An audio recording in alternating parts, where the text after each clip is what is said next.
প্রথমে কড়াইতে সাদা তেল ঢেলে দিলাম, তারপরে আলুগুলোকে ছেড়ে দিলাম, তারপরে নুন ও হলুদ দিয়ে ভেজে নিলাম। তারপর আলুগুলো লাল লাল ভাজা হয়ে গেলে ঝিঙাগুলোকে দিয়ে দেবো। তারপর ঝিঙা ও আলু সমেত ভালোভাবে ভেজে নেব। ভেজে নেওয়ার পর একটা পাত্রে তুলে রেখে দেবো। এখানে আমি মাছের ডিমটাকে নুন হলুদ দিয়ে মাখিয়ে রেখেছিলাম। তারপর এক একে বড়াগুলোকে ভেজে নেব। তারপর চিংড়ি মাছগুলোও ভালোভাবে ভেজে নেব। ভেজে নেওয়ার পর কড়াইতে সরষের তেল দিয়ে অল্প চিনি দিলাম, তারপরে জিরে দিয়ে দিলাম, গোটা শুকনো লঙ্কা দিয়ে দিলাম, একটা তেজপাতা দিয়ে দিলাম। পেঁয়াজগুলোকে দিয়ে ভালোভাবে ভেজে নিলাম। ভালোভাবে ভাজা হয়ে গেলে আদা রসুনের পেস্টটাকে দিয়ে দিলাম।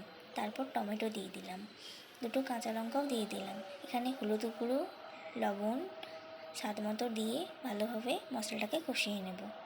তারপর দিয়ে দিচ্ছি ধনে গুঁড়ো, জিরে গুঁড়ো, অল্প পরিমাণে লঙ্কার গুঁড়ো ও সামান্য পরিমাণে গরম মশলা ছড়িয়ে দিলাম।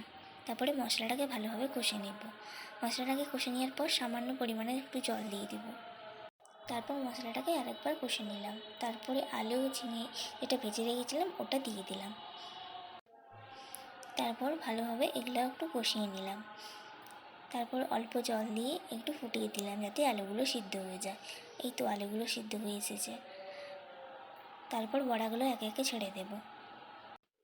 তরকারিটা হয়েই এসেছে, বাস একটু ফুটে গেলেই তরকারিটা হয়ে যাবে। এই তো ফুটে গিয়েছে।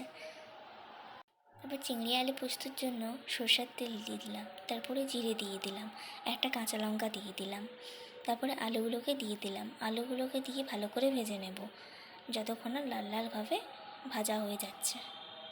ভালোভাবে আলুগুলোকে ভাজার পর অল্প জল দিয়ে দেবো, আলুগুলো যাতে সিদ্ধ হয়ে যায়। তারপর অল্প লবণ দিয়ে দেবো। আলুগুলো ভাজার পর পোস্তটা দিয়ে দেবো। তারপর পোস্ত একটু ফুটিয়ে চিংড়ি মাছগুলো দিয়ে দেবো। কড়াইতে সাদা তেল দিয়ে গোটা জিরে দিয়ে দেবো। তারপর ভিজিয়ে রেখেছিলাম নুন হলুদ দিয়ে উচ্ছে ও আলুটা, সেটাকে ভালোভাবে ভেজে নেব। এই তো ভালোভাবে ভাজা হয়ে গিয়েছে।